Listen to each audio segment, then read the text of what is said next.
Picture slaving away as a hardware engineer, living out your days with friends and family. But one day you pray for a more interesting life, only to have your wish granted as you're flung into a mysterious world filled with strange magic and dark entities. The anime opens with the power system in this world, where humans take potions to obtain one of 22 different power pathways and become Beyonders. Within each pathway are 9 stages of power called sequences, with 9 being the weakest and 1 being the closest to the level of a god. Following our MC, Klein Moretti, he awakens from what he believes to be a nightmare, but seeing a bloodied notebook and revolver in front of him, Klein begins to wonder where he is. As different memories from a different life flash through his mind, he suddenly senses a cold sensation brush by his shoulder, but when he turns to check, there is nothing there. Having been called Klein by the ghostly apparition, Klein checks his reflection, realizing that this isn't his body and that he has somehow transmigrated into a body with a bullet hole in his head. Elsewhere we follow 2 policemen stumble onto the corpses of Welch and Naya, people that graduated from the University of Koei, and from the state of the room, Dunsmith, the captain of the police, deduced that black divination had led them to take their own lives. Dunn wonders if a Beyonder was sacrificed to awaken an evil force. But having found a picture frame of Klein alongside Welch and Naya, Dunn begins to profile Klein. Apparently, Klein's parents are dead, and he lives with his sister within the Tianjin city of Awa County in the Lone Kingdom, north of the continent. With Klein being a fresh graduate of history, having studied ancient Fasak and Hermes, we follow Klein flicking through a notebook with records starting around May 29th, where Klein and his friends had apparently found an ancient notebook and begun deciphering it, with Dunn strangely able to deduce the discovered notebook to be from the 4th epoch, along with the writer of said notebook to be from the Antigonus family. We see Klein baffled by what he is reading. Words like the Black Emperor, the Tudor Kingdom, and Hornace Mountain Ranges stand out to Klein, but strangely an entry on the 27th of June is missing. Further in the notebook lies a bloodied hand along with a log that mentions the word Hermes along with a declaration that everyone will pass away, including Klein himself. Although freaked out, Klein suddenly hears a voice from the other room, quickly closing the notebook. Managing to cover up some blood stains, Melissa Moretti, Klein's younger sister and a Backlund University student, comes to check on Klein, having just woken up. As Melissa enters the room, Klein is seen concealing his revolver, secretly dropping it into one of his drawers. But when Melissa asks what Klein is hiding, he mentions that his stopwatch is broken. Annoyed, Melissa chooses to help Klein fix the stopwatch, but as she leaves, Klein confirms that the hole in his head is healing, wondering if the previous Klein's death was accidental or intentional. Klein says he can't retrieve all of the memories of his body, but he does know the ancient notebook has something to do with his transmigration, as he remembers his previous life quite clearly. Having lived a pretty modern life with family and friends, and his most recent memory was him wishing for better luck via a luck enhancement ritual, Klein is suddenly brought back to reality as Melissa hands him some bread, declaring that she needs to head to school, but remembers to remind Klein to purchase some bread, lamb, and peas. With Melissa promising to whip up something tasty for Klein tonight, she departs with a smile, but Klein fears he won't be home to greet Melissa. Suiting up and retrieving his revolver, Klein finds it weird that Melissa didn't hear the revolver go off if he took his own life. So as Klein heads to the bakery to pick up some fresh bread, he greets Mrs. Smyron. Smyron reassures Klein he'll get a job soon, but Klein suddenly detects a person spying on him, only to turn back to Smyron thanking her for the 8-pound bread. As Klein heads through Iron and Cross Street, Klein acknowledges that this world may be parallel to his old one, suddenly spotting some men playing the landlord game. Klein remembers that the landlord game was created 100 years ago in the Intis Emperor, where Rosel Gustav himself invented the game. Rosel had also invented tarot reading, created the steamship, and promoted the Spring Festival. But Klein suspects that such an innovative emperor like Rosel must have been a transmigrator as well. Having dropped a coin, Klein kneels down to pick it up, but seeing a shadow cast over him, Klein prepares to draw his revolver. Realizing it is only a clown handing out flyers, Klein calms down as the clown mentions how they'll be waiting for him at 7 tonight. But as Klein leaves the scene, he suddenly brushes past a strange man. Overwhelmed by the crowd around him, Klein sneaks into a hut to cool off, but is suddenly called to sit down by a fortune teller. Outside the hut, we see the man following him earlier approaching the hut, but a single glance from another man sends Jenkin away. With Klein more calm, he sits down to have his fortune read, managing to convince the lady to give a reading for free. The fortune teller asks what Klein wants to know, and without hesitating, Klein asks to know about his past, present, and future. As some tarot cards are shuffled, Klein is shown 3 cards to represent the answer to his questions, and with Klein asking to see his present first, Klein lays eyes on the Fool card. With an eerie silence filling the room, the duo suddenly notice a girl enter the hut, only to scold the fortune teller for impersonating her, as she is meant to be a beast tamer. At that moment, we see one of the strange men entering the hut as well. But luckily, Klein has already left the scene. At home, Klein creates 4 talismans representing the 4 corners of the luck enchantment ritual he believes brought him to this world. And as he stands in the center of the ritual, he begins to spin to acknowledge the celestial governing the ritual. Within a few seconds, a massive gust of wind sends the papers in his room flying, but Klein wonders why nothing is happening. Right on cue, his head begins to throb horrendously, suddenly collapsing as streaks of red paint his surrounding room. Crying out in pain, Klein is submerged in a mist-filled plain where various light orbs surround him, only for a red and blue orb to begin circling him. Elsewhere, we follow Audrey Hall call out to her mirror, all whilst in the middle of the ocean. Alger Wilson seems to be performing a similar ritual, both representing the red and blue orbs respectively, as they too are flung into the mist-filled world. Both Audrey and Alger ask to know why they're here, wondering if Klein is the one who summoned them to the divine world. In the blink of an eye, the mist-filled domain begins to transform into something more comprehensible, and with a wave of his hand, Klein realizes he can create and control the realm before them, suddenly erecting a table for the duo gathered. Alger speaks up, asking to know who Klein is, but Klein is conflicted as he utters that Zhoming Rue was his previous life's identity. Stealing his resolve, Klein takes a seat at the table, forcing both Audrey and Alger to join him. Klein introduces himself to be the Fool, deducing that Audrey will be easier to speak to than Alger, who seems on edge. But out of nowhere, Audrey cries that she always dreamt of becoming a Beyonder, asking Klein how she can become one. Klein realizes he doesn't know what Audrey is talking about, choosing to ask Alger to answer Audrey's question instead. Alger believes Audrey to be a lone noble. As for himself, Alger is from the faraway Sonia seas, curious as to how Klein brought them here. Alger utters that one must first join a church to become a Beyonder, but this is not something most people want, as Beyonders are tasked with fighting against dark forces. Audrey asks if there are other ways to become a Beyonder, something that rattles Alger as he admits he has 2 Sequence 9 potions, one called Sailor and the other the Audience. Klein has no idea what these potions are, interested to know if the Gray Fog and his transmigration are features of a Beyonder's skills. But suddenly Audrey declares she has made a pact with Alger, asking if Klein can stand witness to said pact. Alger admits he can sense great potential from Klein, offering to handle matters that Klein asks of them, something that prompts Klein to set up gatherings between the 3 of them every Monday at 3 p.m. in order to extract as much information from this world as he can. Suddenly, Klein begins to feel nauseous, along with hearing some knocking on his room. So before he departs, he assigns Audrey the codename Justice and Alger the codename of the Hangman.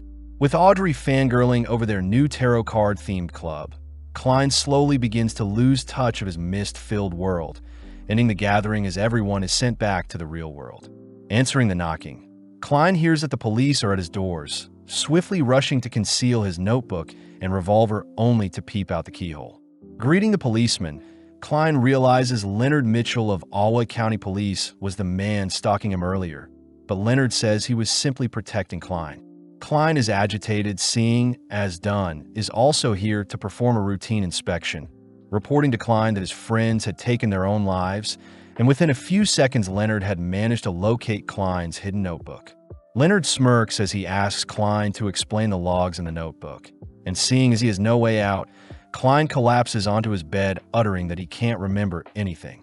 Dunn says there is evidence of Klein at Welsh's home, something that is news to Klein as well. But as Dunn takes out a smoking pipe, he takes a whiff from the pipe only to ask for the revolver Klein is hiding. As Klein points Leonard over to its hiding spot, Klein takes the chance to admit he had tried taking his life, but when he woke up, he was strangely alive. Dunn says he believes Klein, but Klein will still have to be interrogated by a psychic in hopes of Klein retrieving his memories. Leonard utters that Klein is quite lucky, as those who delve into such dark practices normally end up losing their lives. Escorted onto the streets, Klein fears his identity as a transmigrator will be uncovered. But out of nowhere, a petty thief turns the corner, having stolen some bread from a shopkeeper. Catching the attention of the policeman, Dunn helps capture the thief, but before the boy can return what he stole, he ends up causing a ruckus, buying time for Klein to flee the scene. Bumping into passersby and weaving through alleys, Klein manages to lose the police, but as he glances up into the sky, he spots some water being dumped onto him. Strangely, the water suddenly freezes in mid-air, something Klein recognizes to be some sort of time and space ability, freaking him out as a Beyonder is nearby. As the world around him begins to upheave and behave weirdly, Klein tries his best to flee, managing to squeeze past his obstacles and enter a carriage. Asking the driver to head to the port, Klein takes the chance to catch his breath, wondering if the situation has calmed down, but when Klein asks to be dropped off, he realizes that Dunn is the driver of the carriage. Suddenly waking up, Klein is confused at his surreal dream, but outside his door, Klein spots Dunn appear once more, making Klein wonder if Dunn can manipulate people's dreams. Before Klein can make a move, Dunn declares they're stronger during the night, prompting the space around Klein to morph once more as a strange lady appears behind Klein, asking him to remain calm as she sends Klein into a daze. Flung into a different realm, Klein notices his parents enshrouded by some gray fog, but before he can call out to them, the whispers of the strange lady alert Klein to stay focused. Klein realizes the lady probably can't see his parents due to the gray fog, but in that instance, the lady leaps onto Klein, demanding Klein explain where the ancient notebook is. Entranced, Klein says he has no clue, plus he has no idea what happened to Welsh and Naga. The lady asks what Klein was doing when his two friends were murdered, but with a single action, Klein shows he had taken his own life around the same time his friends did. Back in reality, Daily Simone says Klein is a tricky case as everything he says is true and he did shoot himself in the head but is alive somehow. Daly says Dunn should be careful with Klein, but seeing as the Antigonus notebook is still missing, Dunn says Klein is still in danger, asking if Klein wants to join them and become a Beyonder. The next day, we see Klein had been given a business card that instructs him to head to the Hound Pub and join the Nighthawks, an opportunity for Klein to learn more about this world. Upon entering the pub, Klein is thrown off seeing a crowd cheering as they watch a dog devour some rats. And to make things worse, a mini brawl starts up. With Klein clearly out of place, the bartender asks Klein to leave, but Klein mentions how he wants to hire some mercenaries. Annoyed, the bartender demands to know why Klein is here, but upon hearing that Dunn had asked him to come, the bartender guides Klein to a secret elevator.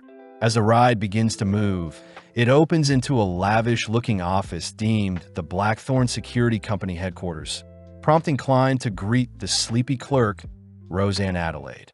When Klein introduces himself, Roseanne immediately shows Klein another secret passage, surprisingly watching as Leonard nonchalantly passes by. Descending a staircase, Roseanne mentions how they aren't so busy at the moment, passing by Royale Radine, someone Roseanne acknowledges is very pretty. Now moving through some corridors, our duo stop by Fry, who seems busy sketching up something. And as they make their way deeper along the passage, they walk by Kenley White, a member of the Nighthawks who joined 6 months ago. Stumbling onto a fork in their path, Roseanne instructs Klein to carry on alone, mentioning how the captain is waiting for Klein, plus Roseanne is quite scared of their captain. Following the lit path into a massive open room, Klein notices a towering pair of doors called the Chinese Gate in front of him. Off to the side, a smaller duty room opens to reveal Dunn, who greets Klein, Happy to see Klein has accepted his proposal. Given some papers to sign, Klein is assigned into the 7th unit of the police department, an alias for their organization, as they work under the Church of the Evernight Goddess. With a firm handshake welcoming Klein to the team, Dunn warns Klein that as a Nighthawk he may lose control, instructing Klein to pick up a candle and follow him. Entering into a candle-lit room, Dunn shows off the many souls that have been sacrificed to the Nighthawk, and the leading cause was them losing control. Dunn says the Fallen have carved a path for their predecessors, something Klein respects as he places his lit candle beside the others, only to be asked if he knows about the myth of creation. Klein recounts that the Creator made up all of existence, having created the sun and crimson moon using its eyes, leaving its body to make up the land and the stars. The Creator's hair turned into a phoenix, and its ears became demonic wolves. And interestingly enough, humans can make potions with mysticism ingredients to access power from the pathways. Klein recounts the Hanging Man, mentioning that the Church of Evernight Goddess has access to 4 different pathways, these being the complete sleepless pathway, the Corpse Collector, which is good for self-defense, the Mystery Prayer, and Seer, who dwells in mysticism, but suffers offensively. Dunn says he won't ask Klein to pick a certain pathway just yet, advising that Klein chat with Old Neil in the alchemy room to help with his decision. As Klein leaves Dunn's office, he reasons the Sleepless and Corpse Collector pathways are useless since he needs information on mysticism, and seeing as he can't decide between Mystery Prayer and Seer, Klein enters the alchemy room only to notice no one is present. Out of nowhere, a massive bang sends Old Neil flying into the room, and with Klein introducing himself, Old Neil asks Klein to help him tidy up some documents. As Klein sorts out some books, Old Neil is impressed to hear Klein studied ancient Fasek and Hermes during his history major in university, uttering that if Klein works hard, one day he can decipher the notebooks that went missing after Emperor Rosel's death. Klein is surprised Old Neil is in possession of 3 missing transcripts, revealing that there were strange symbols Rosel invented containing mysterious powers, and after 150 years of silence, Old Neil had managed to decipher some of the symbols. Showing his progress, Old Neil says the transcripts were a diary, but immediately Klein recognizes the symbols to be simplified Chinese.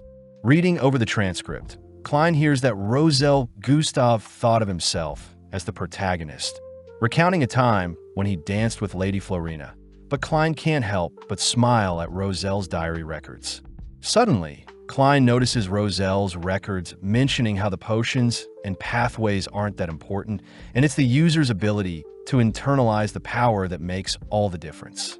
To end the transcript, Rosel says he regrets his pathway as he should have chosen either the apprentice, the seer, or the marauder, throwing Klein off as he hears Rosel has made a grave mistake. Brought back to reality by Old Neil asks why Klein is daydreaming, but Klein apologizes, hiding the fact that he can read the transcript. With Old Neil asking if Klein has any idea what he'll be choosing as his pathway, Klein doesn't hesitate to trust Rosel's message, declaring that he'll choose the seer, something that intrigues Old Neil. Old Neil reminds Klein that he can't change his mind once he takes the potion, but Klein stands strong, making Old Neil smirk as he readies the potion. Fusing together some pure water, nightshade's extract, gold mint leaves, poison hemlock extract, dragon bloodgrass powder, and Lavo's squid crystallized blood, only to top it off with some stellar aqua crystals. With a mystical smoke cloud bursting from the potion, Old Neil presents Klein his potion, an item that makes Klein tense as he questions if it's edible. Seeing Klein hesitant, Old Neil tells Klein to relax, as his nerves will only disrupt the absorption process, and seeing as the solution to all his questions are in front of him, Klein gulps down the potion in one go. Immediately, the potion begins seeping into the very essence of Klein's being, causing Klein's heart to beat rapidly as he spots his vision acting strange. Old Neil says it's fine, asking Klein to focus and think of an object that exists to calm his mind. And when Klein thinks of Top Hat, he manages to calm down, only for Old Neil to ask Klein to think of an object that doesn't exist. Within a few seconds, the ground beneath Klein begins to rumble as a sudden burst of power causes the ceiling to rupture. horrifying old Neil as he instructs Klein to control his thoughts. In Klein's mind, he had pictured a missile, and as his imagination runs wild, Klein can't help but think of all the vehicles that exist in his previous world. Old Neil notices various potions in his laboratory suddenly spilling out, crying for Klein to control his powers, but Klein seems to have pictured a catastrophic explosion, barely able to quench his imagination as his eyes now seem to have been soaked in a dark hue.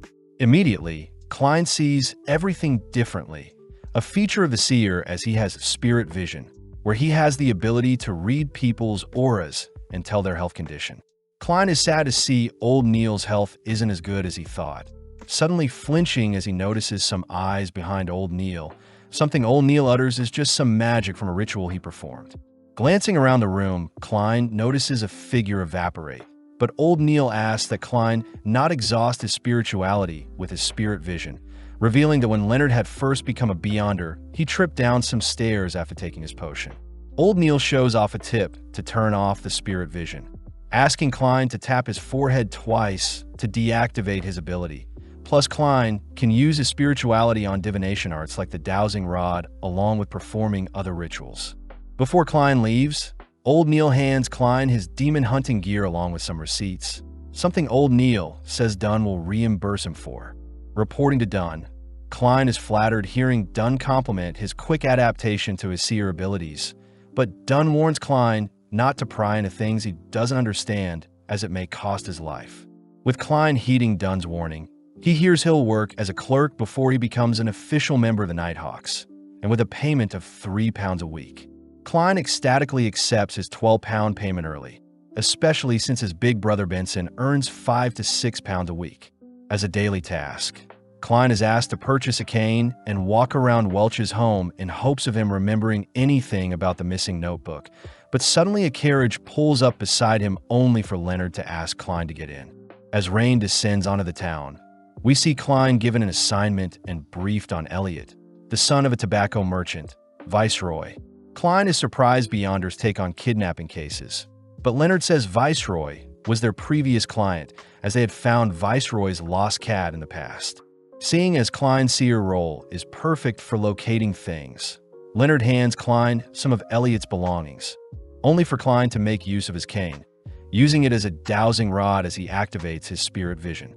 In the blink of an eye, the space around Klein becomes masked in different hues, and having filtered out all the unnecessary information, Klein manages to locate Elliot's position, asking the carriage driver to continue straight. Within a few minutes, Klein and his dowsing rod have led them to Forston Street, and upon heading into a nearby building and up some stairs, Klein points Leonard to a room where Elliot is being held captive. Klein declares that there are 2 kidnappers inside the room with Elliot, and seeing as it's Leonard's time to take over, he begins by dismantling the door standing in their way. Spotting the intruders, the kidnappers toss their table at Leonard, buying enough time to whip out a gun and fire a round at Leonard, but sadly it misses.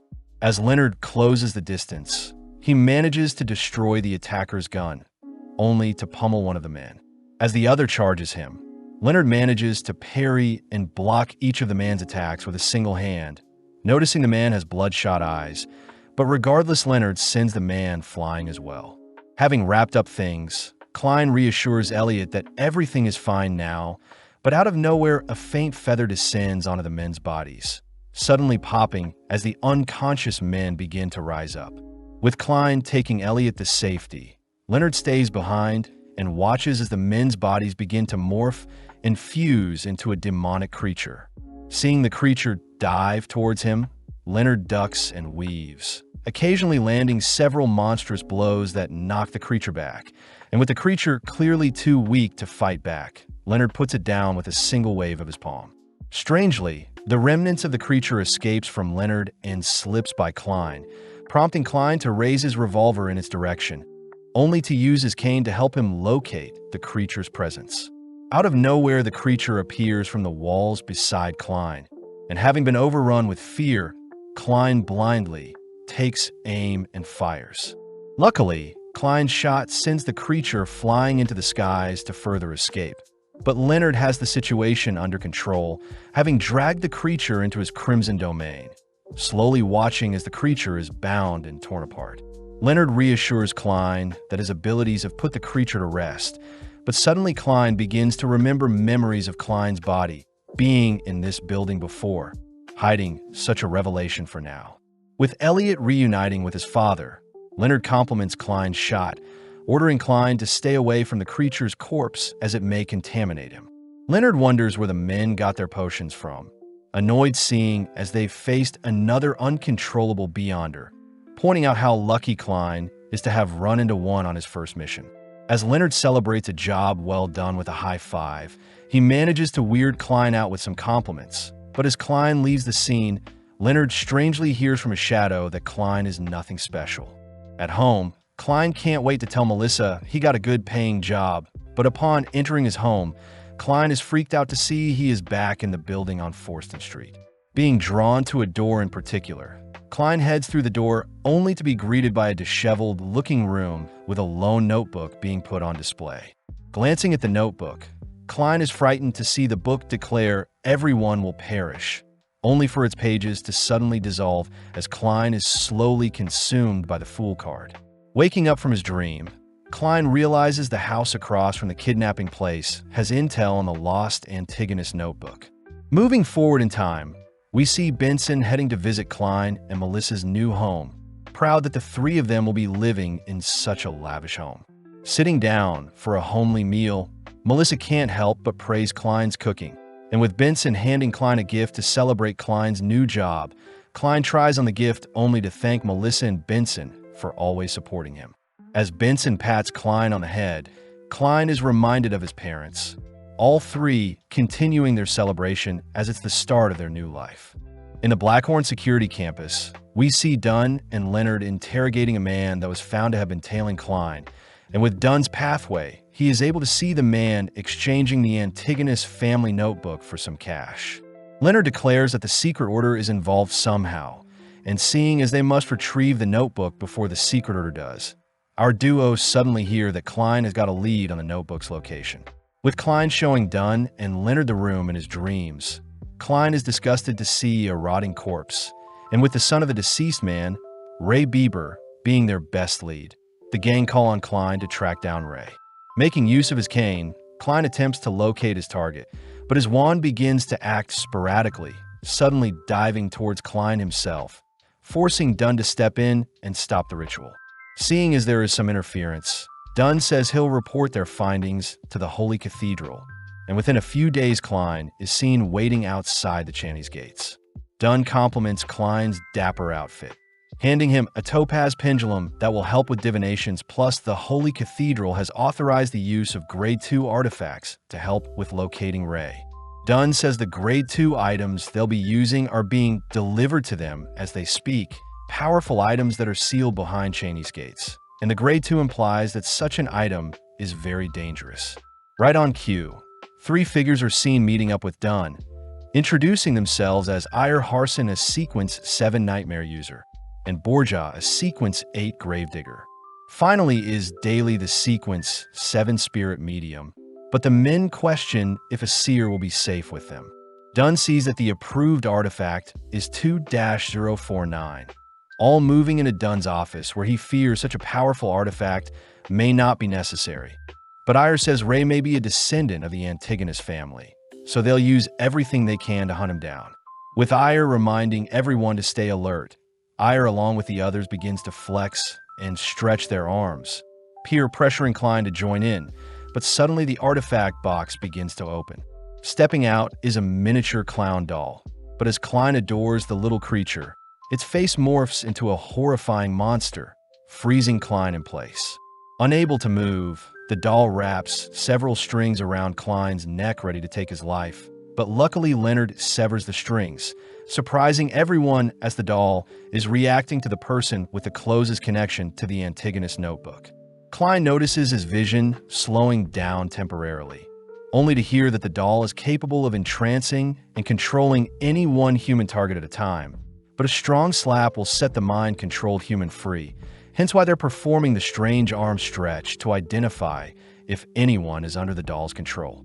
As the doll continues to chase after Klein, Leonard reveals Ray's code, an item that pisses off the clown as it lunges towards the coat, only for Ire to reseal the doll, confirming that Ray is a descendant of the Antigonus family.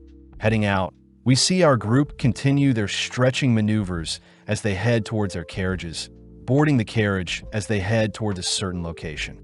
Elsewhere in a factory, we see a disturbing scene where Ray has been placed in the center of a ritual and has been forced to absorb a notebook, taking on a demonic form. In the shadows, a clown-looking man is annoyed he was too late, but upon detecting some carriages approaching, he gets excited, seeing as there may be hope. With Klein and the gang arriving at the factory location, Klein is tasked with using the pendulum to locate Ray, but as soon as Klein starts his ritual, some bloodied mist creeps out from one of the factories, scaring off the gang's horse carriages. As the surrounding landscape begins to vibrate, the gang draw their weapons, all watching as a demonic-looking Ray appears, locking onto the doll artifact. In the blink of an eye, Ray charges towards the doll box, but Dunn and the others get to work, asking that Klein stay back, dragging Ray into their domain. Leonard is seen binding Ray with his vines, only for Daly to begin submerging Ray in her water domain. But strangely, Ray erupts with power, completely shattering the Beyonder's domains as its aura overwrites the environment.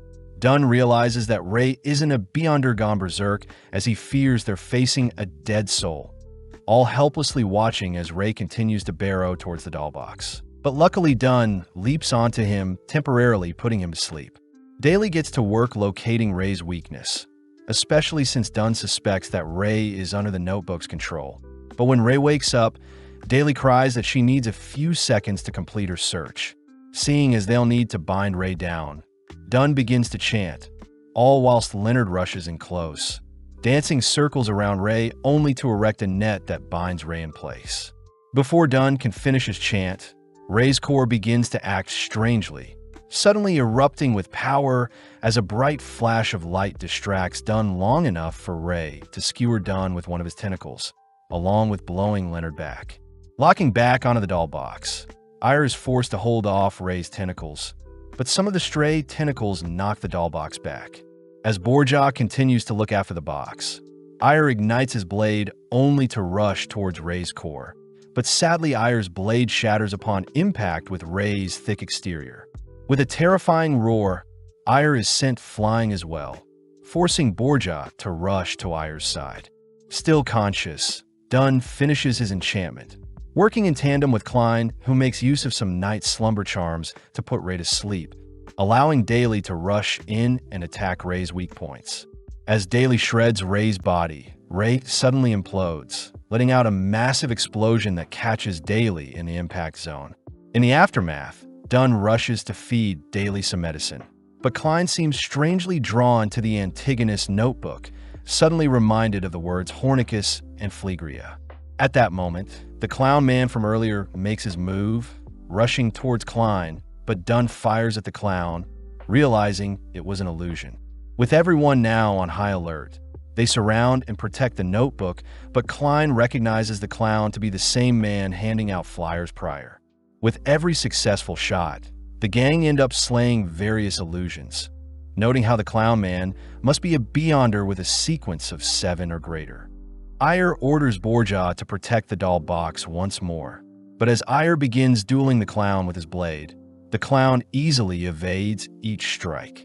When Leonard joins the battle, the clown easily outclasses Leonard, scaring Leonard away with a well-timed explosion from his face, leaping into the air only to bombard Dunn with bullets of his own. Klein wonders if the clown can see the attacks in advance, testing out his theory as he fires off a stray bullet into the open, only to randomly land a hit on the clown's stomach. Pissed, the clown transfers the bullet wound into his arm, only to unveil a whip that keeps Leonard, Dunn, and Ire busy. Seeing an opening, the clown rushes towards Klein, forcing the men to protect Klein, but realizing they've been tricked, they all turn to see the clown besides the doll box. Pushing aside Borja, the clown lets the doll free, terrifying the boys as they feel a cold sensation run down their spines, all frozen in place as the doll has somehow latched onto all of them. Racking his brain for a solution to break free, Klein suddenly remembers his gray fog, swiftly chanting his luck enhancement ritual, only to successfully enter into his fog-filled domain. Klein wonders if the notebook is enhancing the doll's powers somehow, suddenly coming up with a safety measure to protect himself from the doll's mind control as Klein uses the amulet to perform some divination, returning to the physical world having protected his mind. Out of nowhere, the clown man offers to free Klein's colleagues in exchange for the notebook, and to make the deal more enticing, the clown man utters that he too was a former seer. Klein wonders if this is a trick or not, getting confused when the clown man mistakes Klein to be a sequence 8 seer instead of 9, wondering if his fog is interfering with the clown's judgment. The clown man says the other men are currently asleep, but we notice that Leonard and his shadow are secretly listening in on their conversation. Forcing Klein to make a choice, the clown man tells Klein the corresponding sequence 8 of the seer, something that shocks Klein, but when the clown man erects a skewer to taunt Klein, Klein suddenly grabs a hold of it, pulling the clown man into the puppet's domain. The clown man begins to freeze, seeing as the puppet is beginning to take over his body, demanding to know how Klein is able to move, but sadly Klein puts the clown down with several bullets. Klein sees that the clown belongs to the secret order, turning to help the others, but out of nowhere the clown man springs back to life, crying the word Hornaces only to finally fall over once more. With the doll sealed, we see everyone reflecting after the battle, only for Leonard to utter that he didn't need to save Klein, as he was impressed to see Klein drag the clown man into the doll's domain. Leonard whispers that himself and Klein are special individuals.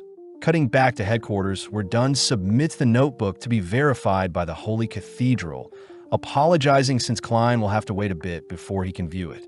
Dunn seems to be coughing quite a lot, praising Klein for a job well done today, but Klein wonders why Ray was in such a rush to absorb the notebook. Dunn says people who seek power don't act rashly, and upon seeing Klein freaked out seeing the clown man's corpse, Dunn says Klein did the right thing and slayed someone to save others. Suddenly remembering something, Klein reveals that the correspondence for a sequence 8 seer is a clown, cutting outside, where Dunn says they'll take care of Daly until she recovers. Before Ayer and Borja leave, they praise Klein for taking down a sequence 7 Beyonder when he was only a sequence 9, something that creates suspicion as Ayer wonders how Klein did it. Leonard helps cover for Klein, suggesting that since Klein was holding the notebook, he was able to negate the doll's mind control and in turn win. As Ayer and Borja depart, Klein suddenly feels his potion digesting, wondering if he can take the clown potion next, plus he still needs to figure out what this Hornaces is. Choosing to visit Koei University, Klein meets up with one of his old professors, Professor Azik, only to ask about his knowledge on the Antigonus notebook along with the nation of the Evernight in the Hornaces mountain range. Azik says his memory is quite foggy, promising to write to Klein if anything comes up, but before Klein leaves, Azik warns Klein to be wary of what he does moving forward. Now, all alone, Azik begins to act strange, suddenly unveiling a skeleton that had been hiding in his shadow. On a cold, rainy night, we see a man writhing in pain, all while speaking to a figure they refer to as the Honorable Oracle. The Oracle accuses the man of betraying the Aurora Order since the man had lost the Antigonus notebook, but the man cries that he didn't intend for Welch and Naya, his sacrificial lambs, to have passed so easily, and to make things worse, Klein is still alive. Before the Oracle can slay the man and force him to devour his own fingers, the Oracle gives the man one last chance to right his wrongs, cutting to the next day, where Klein is seen visiting Old Neil. Old Neil says he'll be teaching Klein some advanced mysticism in the form of ritualistic magic, and most low-sequence rituals require certain items and chants to start the ritual, suddenly asking Klein to watch him closely. Starting off by casting the wall of spirituality, Old Neil says the wall is used to create a closed-off environment that prevents outside interference. Plus, Old Neil reminds Klein to never delve into the unknown, as doing so may risk his life. Klein realizes his luck enhancement ritual may be the unknown Old Neil is referring to, but as Old Neil ignites some candles, he suddenly prays for his 30-pound debt to be erased. As our duo head outside, Old Neil shows off the effect of the ritual by pointing at a lost wallet from a rich person containing money to pay off his debt. Out of nowhere, a wealthy-looking man drives by them only to ask for his wallet back. And seeing as he has no reason to refuse, Old Neil returns the wallet only to receive 30 pounds as payment. Klein is skeptical at the ritual Old Neil just showed him, but Old Neil reminds Klein that he can perform any ritual he wants as long as they cause no harm. The wise words of the Mystery Prayers motto. Klein wonders how such a motto can relate to Rosalie's diary, seeing as Beyonders should focus on digestion and action, and seeing as his potion digested pretty fast, Klein suspects that it is because he's been using his seer abilities often. But out of nowhere, Klein is handed a flyer. Angelica, the Divination Club's receptionist, invites Klein into their store, only for Glassy, the fortune teller, to give Klein a reading, declaring that Klein will return to his world, but it may take a while. Klein reasons that joining the club will improve his seer abilities. And as he pays for his reading, Klein uses his spirit vision to suggest that Glassy see a doctor for his weakened lungs and dark spots between his eyes. Glassy is surprised Klein was able to diagnose him so easily. And when Klein reveals that he is a seer, Klein is welcomed into the Tingen City Divination Club for a £5 fee. As a customer enters the store, Angelica tells Klein Mr. Vincent, their fortune teller teacher, had foresaw that Klein would visit them. Angelica says it's a shame Klein arrived so late since Vincent's class is ending soon. Piquing Klein's interest when he hears the class is on magic mirror divination. Peeping into Hannes Vincent's class, Klein hears that magic mirror divination requires 3 incantations to represent the 7 orthodox gods, making Klein realize that all the people in Vincent's class are worshippers of the Evernight goddess. As Klein checks out everyone's health, he sees Vincent handing a box to one of his students, noting how Vincent is quite healthy overall. With the final student leaving the room, Klein mysteriously senses something ominous from the gift they received, but as he brushes it off, he takes the chance to introduce himself to Vincent. Vincent chooses to give Klein a reading, managing to sniff out most of the troubles Klein has been facing. And as he ends his reading, Vincent utters the words gathering and family may be of use to Klein in the future. Klein wonders if gathering is referring to the gray fog, but nonetheless he thanks Vincent for the reading, still grateful he didn't have to pay for solely for the session.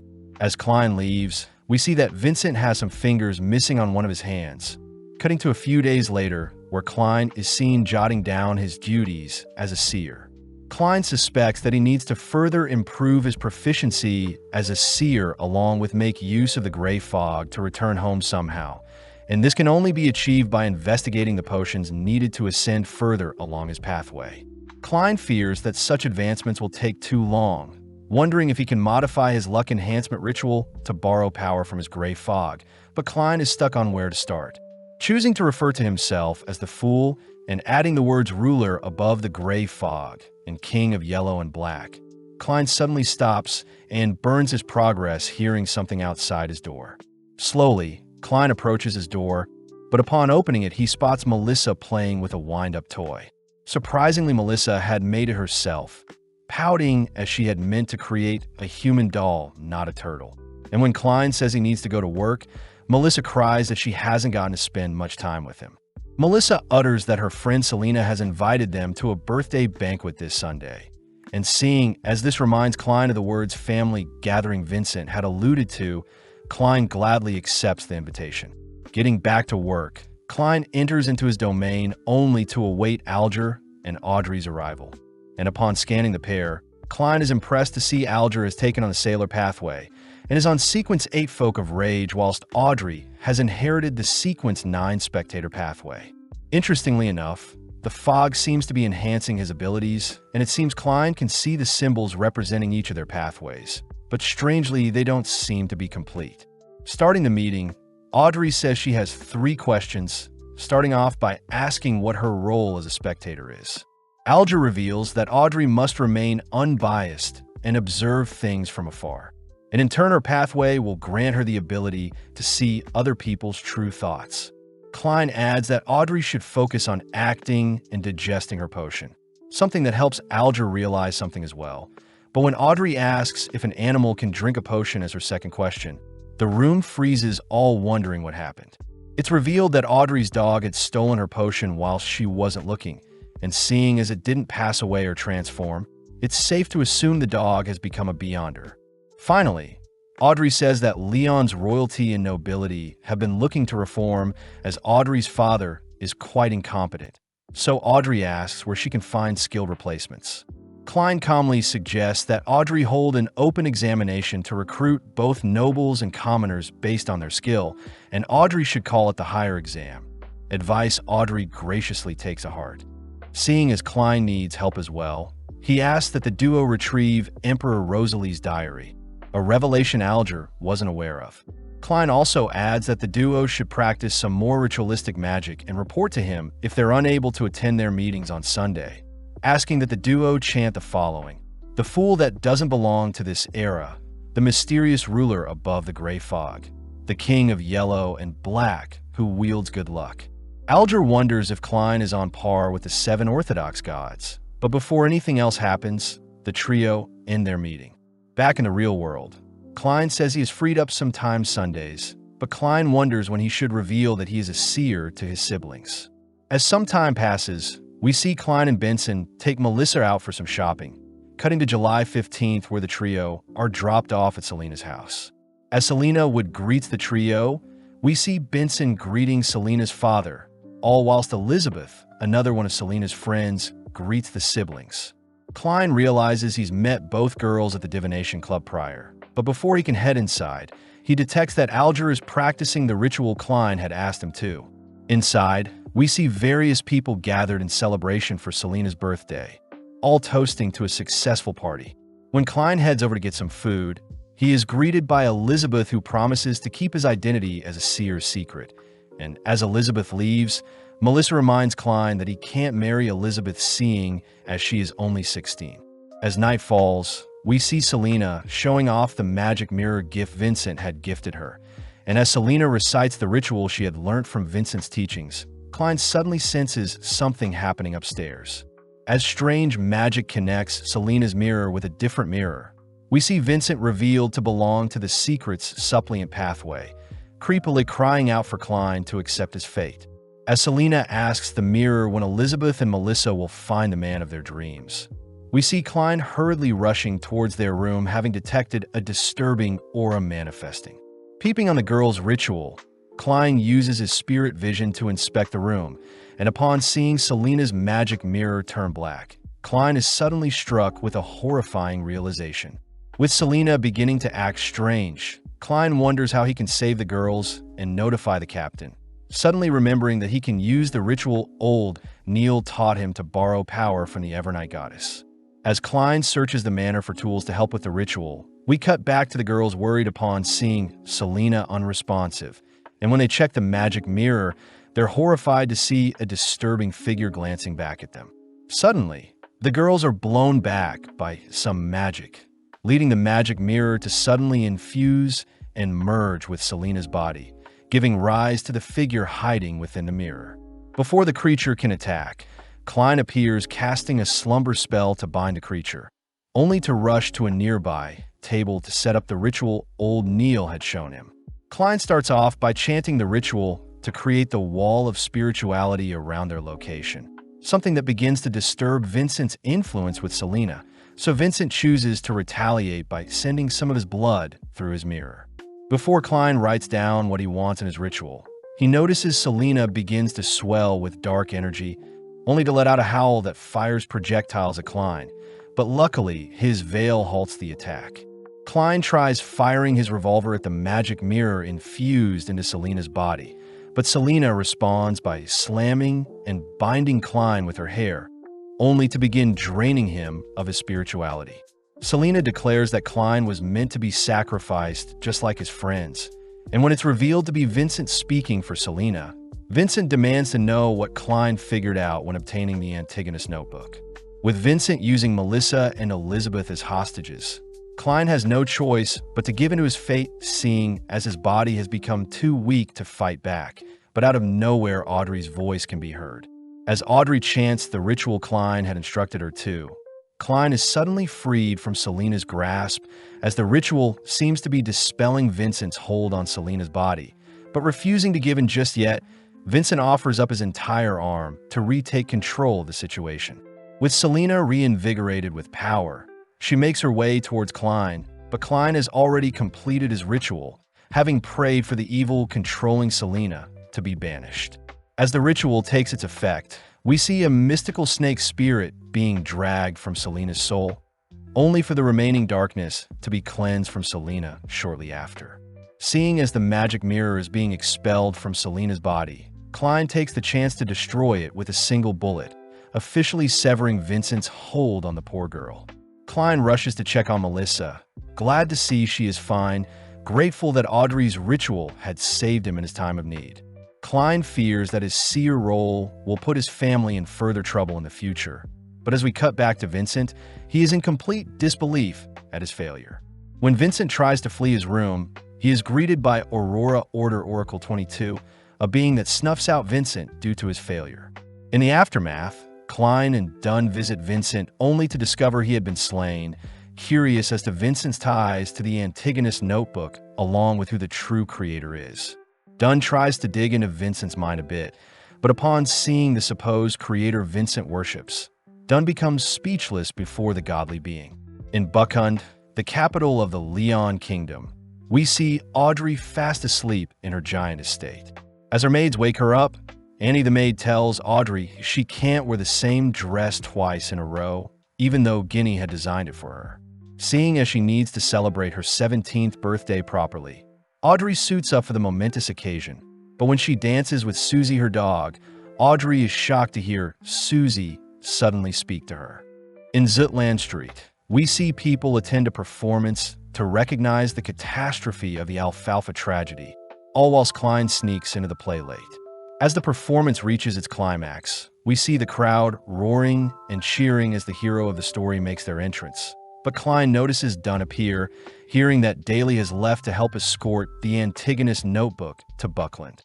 Klein is worried seeing as Dunn is still ill, but Dunn is relieved he wasn't infected, reminding Klein that the true creator is an evil being worshipped by secret orders like the Aurora Order. Klein says it's a shame Vincent passed away before Dunn could read more of his memories. Cutting back 1 week, we see Klein hard at work helping a lady look for her lost fiancé aboard the Alfalfa that hasn't returned yet. Given a picture of Joyce Myers, Klein taps into his seer abilities to see Meyer drowning in the middle of the ocean, only to be washed ashore where he sought help. In the present, Dunn and Klein see Mr. Triss, the hero of the Alfalfa tragedy, signing autographs, only to be thanked by Joyce and his wife, as it was Triss that saved him. Before Triss leaves, he glances at Klein, and when Klein greets Joyce, Klein asks if Joyce is having trouble with anything.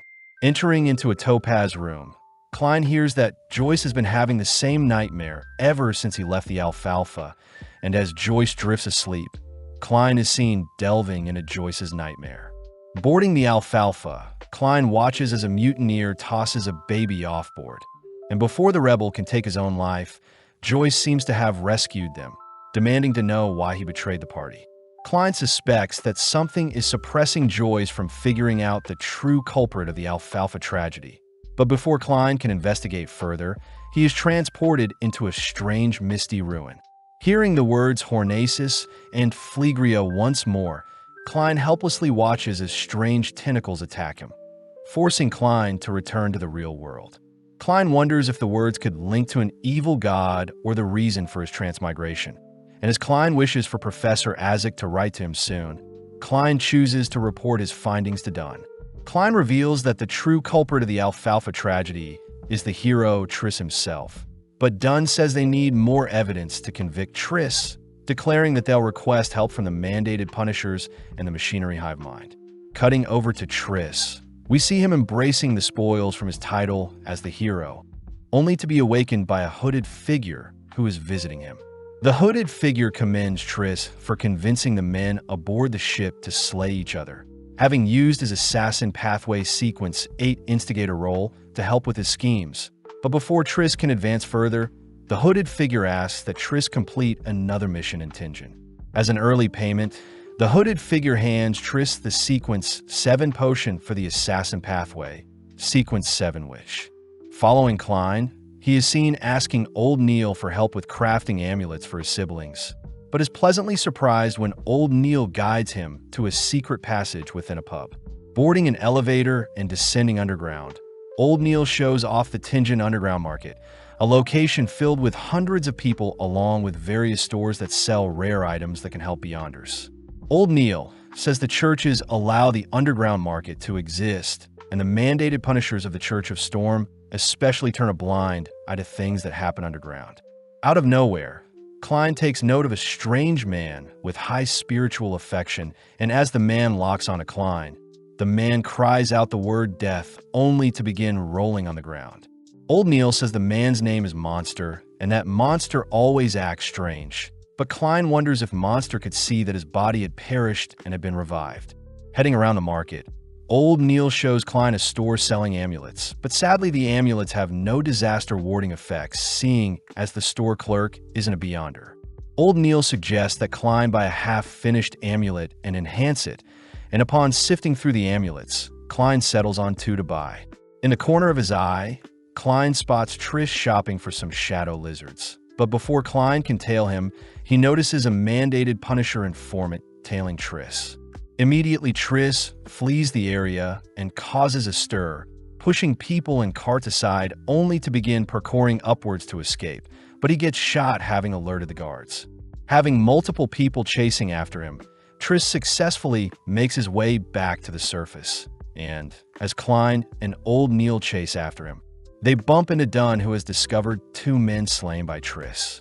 Continuing after Triss, Klein uses Triss' top hat to track him, all whilst Dunn explains that Triss has been linked to multiple murders in nearby cities. Klein realizes Triss' instigator role was probably the reason why the men aboard the ship became so violent, and Dunn suspects that Demonist sect is involved, a group that worships the primordial Demonists, and all their high-ranking members are women. Having arrived at their destination, Dunn heads inside whilst Klein waits outside, worrying Klein as he hears that the later sequences for the assassin pathway favor female users. As the police storm the building, they choose to evacuate the ladies inside, but a particular lady bumps into Klein, uttering that she doesn't feel good. With Klein confirming that the lady's conditions are normal, we see Dunn uncover that Triss isn't in the building, leading the gang to put up flyers to help with Triss capture. In the coming days, it was reported that Triss was never found and the search was called off, but on the bright side, Klein had been approved as a full-time employee with a new weekly wage of £6. Klein says he spends his time visiting the club a few times a week, and his meeting with Alger and Audrey have slightly changed since Alger acts a little different now. But luckily, Klein had finished crafting the amulets for both Melissa and Benson with the remaining time he had. With time passing, Klein diligently works through his mysticism classes and trains his physical body, cutting to one fateful day where Leonard has come to ask for his help. Leonard explains that the death rate over the past 2 weeks have spiked 5-fold. Most of these cases involve poisoning, self-immolation out of revenge, and self-assassination due to living conditions. Klein is saddened to hear that the workers that passed were all too weak to survive, reminding Klein of his mother, as it was ultimately Benson who had taken up the mantle and saved his family from meeting a similar fate. Getting to work, Klein uses his amulet to live through the workers' lives, only to report that a pale and soft woman touched them all before they each passed. With Har, the squad captain for the Punishers, present with a Sequence 8 sailor pathway, Dunn, Harv, and the other gathered men all suspect that Triss and the Demon Sect are involved somehow. Focusing in on all the cases, Klein suddenly realizes there is a connection, and as Leonard forces Klein to share his theory, Klein says that the people that had passed would have died anyway, so the Demon Sect must have cut their lifespan short with life usurpation. Leonard suspects that the Demon Sect's objective is to summon an evil god or devil, something that would explain why there is suddenly an influx of deaths in Tianjin. And seeing as the gathered men all agree with Leonard and Klein's theory, Leonard boldly points out how genius they are. Klein asks if Leonard has had any strange encounters recently, but Leonard refuses to reveal anything, simply warning Klein they'll remain colleagues as long as Klein is loyal to the Nighthawks. with the gathered men realizing that an altar must be the root of their troubles. Klein is tasked with searching for said altar, and with a rough sketch of the location, the men begin their search through town. Klein reports that there is some interference obstructing his tracking, but the men suspect that the locations with high death counts like the Southern Industrial Area and the Westboro will be their best bet. Within a few moments, Klein and the men lock onto their desired location, and with Dunn pulling the culprit into a dream, Leonard and the others are tasked with infiltration. Following the lady culprit, she is interrupted whilst applying her makeup, swiftly donning her hood only to activate a ritual that enshrouds her body. As Fry enters into the lady's yard, we see several strange figures chasing after him, and as Fry locks onto the figures chasing him, the lady manages to puncture him from behind. Sadly, the lady is completely deceived as Fry's body evaporates, allowing Leonard to make his appearance as he begins knocking the lady around. Before the lady can be consumed by Dunn's nightmare, she slits her own hand to escape the dream. In the real world, the lady leaps to evade Fry's gunfire, and as Dunn rushes in to help with her capture, Klein is left to wonder if the Sequence 8 Leonard and the Sequence 9 Fry will be enough to subdue the Sequence 7 lady. As the lady leaps around her mansion rooftop, Leonard manages to land a direct shot onto the lady, but she unveils a substitution spell that sends shards of glass towards Leonard and Fry. Luckily, Dunn cancels out the spell, but this buys the lady enough time to re-enter into her home, only to head towards an altar in the center of her home. Praying to the shrine, the lady asks to borrow power from the demoness, and within a few seconds, a massive surge of power can be felt from inside the home. Dunn orders Leonard and Fry to circle the house, but as the lady finishes her ritual, strange shadow monsters can be seen spilling out from the house. As the shadows attack Leonard and Fry, we see Fry caught off guard and frozen by the shadows, but luckily his heartbeats ward off the attacking creatures. Dunn is seen entering the house through a window, suddenly attacked and blinded by a curtain, but when Dunn frees himself from his binds, he manages to land a shot on the floating curtains. Strangely, the shot hits something that produces blood, but off in the distance Dunn spots the lady holding the demoness statue. As the demoness statue sends out strands of hairs to consume Dunn, Dunn acts quickly to activate his sleepless skill, blowing away the attacking hair. With Dunn severely weakened, the lady flees the scene only to distract Leonard with some of the attacking hair, successfully puncturing Leonard with a flower bud. When Leonard gives chase to the lady, they both end up meeting near a bridge, only for the lady to unveil her curse as a witch. Leonard begins to panic, seeing as a shadow is acting strange, and upon seeing the flower from earlier had infected him with black magic, Leonard rushes to retrieve one of his fingernails and some hair, dipping the nail in his scar only to toss it aside.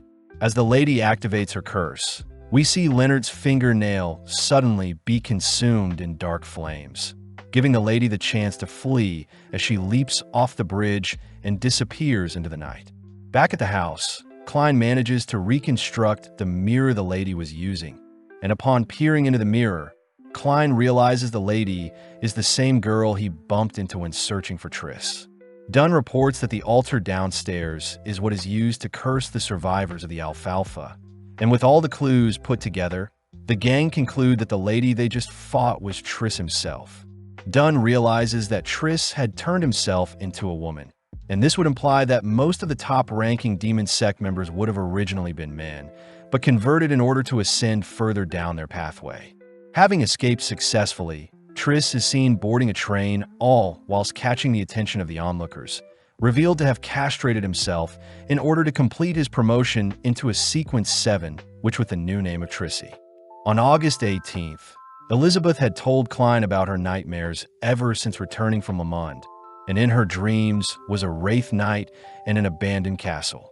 Informing Dunn and Fry about such a nightmare, we see the gang head over to Le Monde Castle with the mutated sun's sacred emblem, an item that can disperse wraiths, but it also harms Beyonders if the emblem is active for too long. As our trio head inside the castle with their weapons drawn, we see Klein use his spirit vision to locate a strange apparition appearing from the shadows. prompting Dunn to attempt to disperse the dark cloud attacking them. Spotting a terrifying sword appear from the shadows, our gang leaps to evade the falling blade, and as the blade flies across the room, it returns to the Wraith Knight's side. As the knight rushes our trio, we see Klein make use of 2 Requiem charms to bind the knight in place. But when the knight is struck by 2 explosions, it chooses to disperse its shadow body into hundreds of bugs that swarm the gang. Being overwhelmed, Fire rushes to locate the knight's weakness, all whilst the knight manages to blow Dunn aside with a sneak attack. Spotting the emblem fall from Dunn, the knight chooses to kick it away, only to continue slashing at Dunn. Fire cries that the knight's right hand is its weakness, but when Dunn fires a bullet at the being, it easily slices the projectile before it. When Klein takes the chance to retrieve the emblem, the knight manages to intercept and slam Klein with a powerful elbow, but strangely Klein doesn't feel any pain. Revealed to have been Dunn reveals that he has pulled everyone into his nightmare, and with 1 minute elapsing, Dunn shows off that the emblem never left his possession. In the blink of an eye, a bright light begins to evaporate the Wraith Knight, leaving only a glove left behind. As Dunn and Fire discuss how old the Wraith Knight must have been, we see Klein guided by some specks of light toward some rubble, only to uncover an old, dusty painting. Dunn recognizes the man in the painting to be someone from the 4th epoch, meaning the painting is at least 1,000 years old, and the man seems to be Baronet of Lamud, the first owner of the Lamud Castle, and someone who mysteriously disappeared. Klein is a little freaked out seeing as Lamud somewhat resembles Professor Isaac, and seeing as they'll need to eradicate any remaining wraiths in the castle. The boys agree to stand guard and rotate every 2 hours, with Klein starting the first session. With the other boys heading outside to rest, Klein is given the emblem to keep him safe, wondering how such a sacred emblem was created, especially since it hails from the sun pathway. Wondering if his gray fog can tell him more about the emblem, Klein runs off to perform his luck enhancement ritual, ultimately appearing in his domain with the emblem. When Klein performs another ritual to tap into the sacred emblem, he sees that the Church of the Eternal Blazing Sun owns the sun pathway, and it seems a single drop of golden liquid is strong enough to give the emblem its power. Intrigued, Klein tries inspecting the golden liquid himself, but with a single touch the sheer power from the droplet sends him into a frenzy as the hot, blistering sun begins to consume his domain and burn him alive. Crying out in pain, Klein is luckily rescued by his gray fog as it manages to quench the flames, searing hunger, making Klein wonder if he had accidentally glanced at a deity. Out of nowhere, Klein's burn marks begin to heal, and even more strangely, Klein's brain is suddenly overloaded with information regarding how to create the sun charm. Klein sees that he must never gaze at gods, only to learn that the sequence 4 for the sun pathway is unshadowed, confirming to Klein that the golden liquid must have been the blood of a god. Klein wonders how he can use such information to his advantage, a little annoyed that his domain has been destroyed due to his recklessness, but nonetheless he chooses to return to the real world for now. Klein is relieved nothing happened whilst he was gone, wondering what the Angel of Pure White was referencing during his ritual, but regardless he successfully wraps things up at the castle. As Klein is dropped off, Dunn and Fire head to return the emblem, but Klein notices that a letter has appeared in their mailbox.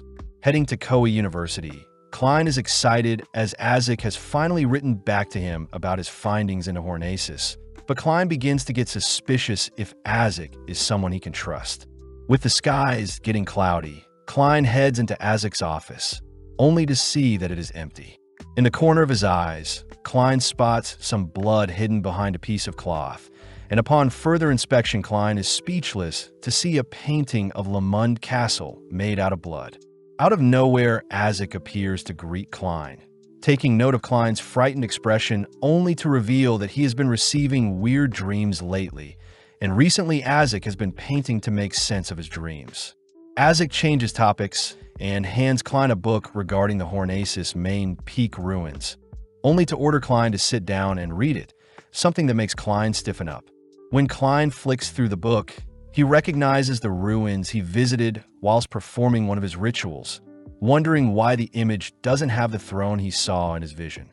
Apparently, the Hornacis mountain ranges span Lone and Intis, and shows that an ancient civilization existed long ago, reminding Klein that the Evernight nation was mentioned in the Antigonus notebook. The book says that the beings in the past were humans that didn't believe in death and would pray to the Evernight, only to keep their deceased ones' bodies with them for 3 days, weirding Klein out as the book doesn't explain how the corpses were buried. Azik lightens the mood by serving some beverages, only to agree with Klein, as it seems the corpses from the ancient civilization seem to vanish, all thanks to the ruler of the Evernight, the mother of the sky. Klein wonders how these beings relate to the Evernight goddess, swiftly taking a sip of the coffee Azik had served him, only to dump in loads of sugar to sweeten the drink. Azik points out how Klein normally likes his coffee bitter, uttering that he had used mysticism to peer into Klein's fate, but sadly, he wasn't able to see much. Azik sternly asks if Klein has seen the Lamund castle before, freaking Klein out as Azik suddenly appears before him, only for silence to fill the room. Luckily, Azik doesn't seem to be hostile, as he says he wants to find out more about his past, cutting to a few moments later where Azik and Klein are heading back to Lamund Castle. Klein says he was able to sneak away and perform a divination in his domain before coming to the castle, having full faith that Azik is a good man, especially since he foresaw Azik saving him in the future. Azik still remembers the scenery around the abandoned castle, easily able to point out where the stables were, and upon walking up to a pillar, Azik says his son used to carry around a heavy sword. Klein begins to put the pieces together, as it seems the Wraith Knight was actually Azik's fallen son, and as Azik ascends the stairs before them, he magically draws the blade left behind by his son. With a single swing, the surrounding scenery begins to piece itself back together, only for our duo to be sent back in time, allowing Klein to catch a glimpse of Azik's son playing with his longsword. Sadly, Azik's dream crumbles before them, prompting Klein to ask if Azik is okay. When a strange odor can be smelt, Klein deduces that an evil spirit is being suppressed somewhere, suddenly led underground by Azik. With his spirit vision, Klein scans the area only to stumble onto a ritual that is used to seal wraiths. And as Azik leans over the ritual site, he pushes away the lid only to reveal the corpse of a fallen knight. Before Klein can say anything, Azik begins to break down, suddenly swelling with power as a powerful gust of wind blows Klein into a wall. Instantly, hundreds of spirits begin to flock to their area, all whizzing past Klein and towards Azik, only to project what remains of them before Klein. Flung into the past, Klein is placed into the aftermath of a war-torn time, and with some men burning the bodies of the deceased, they're frightened away to see Azik himself rise up from the body of corpses. A strange older lady cries out that a curse is keeping Azik alive, and seeing as he has been given a second chance, Azik rushes to slay the men before him. When Azik is cornered and overpowered, a strange being stands up for him, revealed to be a massive skeleton that towers over his foes.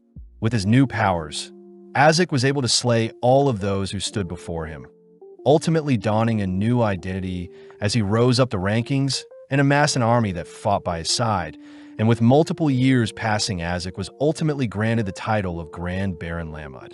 Azik was on top of the world as he had lived for his wife and child, and although Azik treasured the times he would have with his family, things began to change as time went by. One day, whilst his wife was sick, Azik had unknowingly called for his army of spirits to show themselves, something that ultimately frightened his child. Unable to control his powers, Azik accidentally harmed his child, something he felt guilty for doing, so he chose to leave his family along with his legacy behind. Although his son tried to look for Azik, Azik left without a trace, completely vanishing. In the present, Azik is revealed to be a Beyonder using the corpse collector pathway, and luckily Klein is able to snap Azik from his fit of rage. Azik shows Klein that his son's corpse was damaged, as it seems his head was stolen, explaining why the Wraith Knight appeared out of nowhere, something Azik suspects was done a few months ago. Pissed, Azik draws his own blood using his longsword, only to strangely strike Klein with his blood, magically dragging Klein into a strange realm.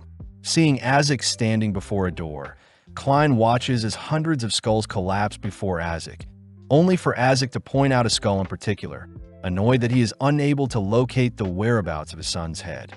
With a strange feather entering the room, Klein is amazed at Azek's powers, leading Azek to promise to get revenge for his son as he officially buries Tenno Egger's body, putting him to rest. Klein asks if Azek has remembered who he is, but Azek admits that his memories are fragmented, especially since he falls asleep every few decades, and it seems his memories get wiped every time. Azek says he is able to piece together his past lives with different families, and although he had treasured them, Azek had ended up leaving them all. Klein feels sympathy to Azek as he has lived many lives, but can't remember anything about them. And as our duo part ways, Klein says he too feels like a lone ship sailing the seas with no idea of what his future holds. Klein is grateful to have Melissa and Benson as his family in this world, agreeing to spend as much time with his current family, since he plans on leaving and returning home someday. Before Klein left, Azek had told Klein that the Antigonus notebook may have clues to what he is looking for, but as we flash forward a few days, we see Klein and old Neil visiting headquarters. Instantly, our duo are greeted by Kenley White, who seems to be celebrating his recent engagement. But Sikatron, a Sequence 8 midnight poet of the Sleepless Pathway, suddenly takes inspiration from the party.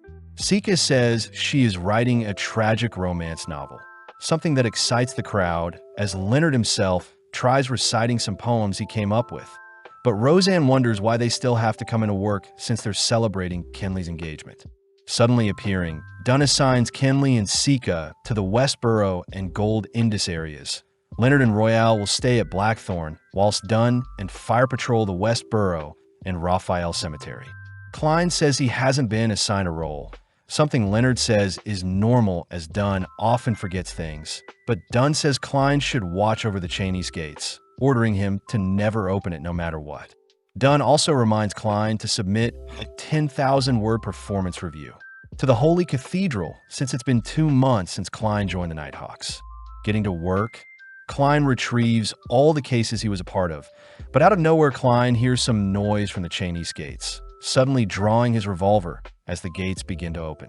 As a being barges the gate open, Klein prepares to fire only to scream, drawing the attention of Leonard and Royale who are on patrol. When the duo arrive, Klein reports that a strange doll had appeared and gave something to him, but Royale recognizes the doll to have been the Misfortune Cloth puppet. As our duo leap away from Klein, they reveal that in the past people have gone missing due to strange incidents with the Cheney's gates. And with another being appearing before everyone, Leonard and Royale quickly draw their revolvers. Luckily, it is just old Neil checking on Klein, uttering that he has stomach issues only to rush off to the bathroom, but Leonard reassures Klein that he is fine. Leonard mentions how strange it is for the doll to take interest in Klein, who is watching over the gate, deducing that the Antigonus notebook that has been sealed behind the gates is causing the doll to act up. At home, we see Klein attend his meeting with Audrey and Alger, only to peep in on some of the papers Audrey and Alger had collected from Roselle's diary. Klein learns that Mr. Zeradol is a descendant of the Zeradol family in the 4th epoch, and was also the leader of the Secret Order, and it seemed the Order members were fixated on stealing relics from the Antigonus family and had access to the Seer Pathway. Klein is grateful the pair was able to give him information on the Emperor's diary, offering to answer any concerns they have, only for Audrey to ask when her potion will fully digest. Having just read the information from the diary, Klein says it normally takes 1 to 6 months depending on the person, intriguing Alger as he reveals that a Sequence 8 listener from the Aurora Order is seeking the holy residence of the true creator. Alger adds that many believe that the true creator never died and had left behind its core, and it seems the Hangman card was modeled after the true creator when Emperor Roselle created the card. Klein utters that the true creator feels like a fallen creator, something that prompts Alger to ask if Klein would like anything else as payment, leading Klein to ask for more pieces of the Emperor's diary or anything on the Antigonus family. Alger says he heard the Antigonus family possess a terrifying pathway, something that can be traced back to the 3rd epoch known as the Cataclysm epoch. Apparently during the 4th epoch of the gods, the Antigonus, the Amon, and the Abraham families all supported the Blood Emperor in creating the Tudor Empire, but strangely the Evernight goddess eradicated the families and gave way to a new epic. With Klein ending the meeting, he wonders what pathway and relics the Antigonus family is hiding, plus it seems the Secret Order may have more information on the Seer pathway. Sorting out his thoughts, Klein revisits the first case where Bieber absorbed the notebook and the doll tracked him. Next was Vincent forcing Selena to perform dark divination through a mirror, but even still Klein can't find any clues linking them. Klein wonders if there was any interference during such cases, using his gray fog to peep into Elliot's kidnapping, only to realize that he had missed a clue regarding the notebook. Seeing as his mind is still foggy, Klein tries recounting the locations of his previous cases, cursing at his weak spirituality as it seems his potion digestion has stalled lately. Focusing in on his clues for the clown potion, Klein stumbles onto the glowing brain of Bieber's remains along with a bloody orb appearing from the corpse of the clown they slayed, only to suddenly see an image of Welch and Vincent interacting with the Antigonus notebook. Klein wonders if he should use the notebook to lure out the Secret Order in order to get the recipe to the clown potion, but Klein takes note of the glowing brain and bloody orb along with the strange older man who has appeared before him. The next day, we see Christina hounding Angelica for where Klein is, only for Klein to coincidentally arrive. Klein sees Christina holding a paper talking about Lenevis, a man suspected in the Iron Core investment case in the Hornacis Mountain. Words that catch Klein's attention. Klein says he'll need items that belong to Lenevis if they want to track him down, and luckily Christina has brought Megos, Lenevis' pregnant fiancée. Klein is disappointed to learn that Lenevis got Megos pregnant and disappeared with all of the family's funds. And to make things worse, Klein can't use his seer abilities unless Megos gives birth to Lenevis' child. Annoyed, Megos storms off with Christina running off with her, giving Klein a chance to ask if Angelica recognizes the man in his dreams. Someone Angelica says she saw speaking with Vincent once. Angelica asks if Klein has any leads on how Vincent passed away, crying out that the mystery is like one of Madame Furz's detective stories where the culprit is often hidden in plain sight. Angelica also mentions how Vincent and the man were chatting about some sort of ruin, reminding Klein of Deweyville library records he saw earlier. Heading straight to the library, we see Klein ask for the borrowing record of the Hornacis Archaeology Journal, swiftly flicking through the records only to see that Lavinus had checked out the book. Strangely, Sirius Arapes is a name that appears quite often, and when Klein heads over to check out the book, he coincidentally stumbles on his Sirius himself. Before Klein can play it cool, Sirius bolts from their location, completely barging through a window to escape, prompting Klein to give chase. Using bloodstains to track down Sirius, Klein is caught off guard when a transformed Sirius is seen rushing towards him. But luckily Sirius falls short when leaping towards Klein. Klein chooses to put Sirius down with a bullet to the head, only to see that Sirius is a Sequence 9 secret supplement pathway user. With Sirius quickly losing spiritual energy, Klein enters Sirius's mind and quickly asks Sirius to disclose the recipe for Clown Potion, only to notice a pendant on Sirius's arm that reminds Klein of the Hang Giant, a revelation that brings Klein before the true creator. Luckily, Dunn knocks Klein back to his senses, reminding Klein to never communicate with the spirit body of a Beyonder gone berserk. When Leonard appears, he points out how odd it is for Klein to be involved in so many Beyonder incidents. And with Sirius officially passing away, the gang stumble onto a letter addressed to Mr. Z from the Aurora Order. Klein hears that all 22 Aurora Order members are represented by letters, and as Leonard reads the letters, Sirius says he knows the recipes for the Seer, Apprentice, and Clown Potion. Klein says he was only able to extract the Clown recipe, something that will need to be appraised by the Holy Cathedral. Plus, it seems like the Antigonus family has left behind some secret treasure on the main peak of the Hornacis mountain range, within the nation of the Evernight ruins. To end the letter, Sirius mentions preparations about Doomsday, as he had planned to sacrifice everyone in Tingen to their master. Heading back in his realm, Klein says the horrific pathway the Antigonus family was hiding must be the Seer pathway, And this would explain why Hornaces keeps appearing, but Klein wonders what Phlegria is referring to. Closing his eyes, Klein recounts all the information he has, only to think about if the seer pathway has any clues for him. Just then, Klein asks what the real reason for the previous Klein shooting himself was, choosing to investigate further with his mist, but it seems his spirituality is still too weak. Suddenly, Klein feels his potion digesting, a phenomenon that allows Klein to break free from his limits. Trying out his powers, Klein endlessly zips around Tingen City and immerses himself in the scenery without being detected. And when Klein stops before a massive building, strange pulses send him back into his domain, noting the red smokestacks to be where his next big clue is. Flashing back 1 month, we follow Lavinus, the Sequence 8 swindler for the Marauder pathway, placing Tenno's skull beside a lady with a familiar-looking pendant, only to leave the scene.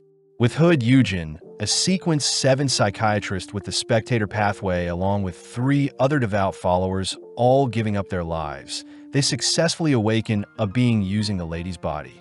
At night, Klein receives a nightmare of the note the doll had given him, quickly waking up as he wonders what the symbol he was shown could mean.